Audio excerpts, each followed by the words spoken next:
આપ્યો। અમદાવાદમાં બીએલઓ બનીને પોલીસે ગુનાનો ભેદ ઉકેલ્યો છે। આરોપીના ભાઈ સાથે બીએલઓ બનીને પોલીસે વાત કરી। ભાઈ સાથે વાત કરીને આરોપીનો પોલીસે નંબર મેળવ્યો। 2 વર્ષથી નાસ્તા ફરતા આરોપીને નરોડા પોલીસે પકડી પાડ્યો છે। નંબર પરથી લોકેશન મેળવીને મહેસાણાથી આરોપીને પકડ્યો છે।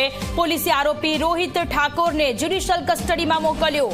મહત્વનું છે કે રાજ્યમાં એસઆઈઆરની કામગીરીને પગલે એક તરફ બીએલઓ ભારણ અનુભવતા હોવાનો આરોપ લાગ્યો છે, તો બીજી તરફ બીએલઓના નામનો ઉપયોગ કરીને અમદાવાદ શહેર પોલીસે ગુનામાં નાસ્તા ફરતા આરોપીને પકડી પાડ્યો છે।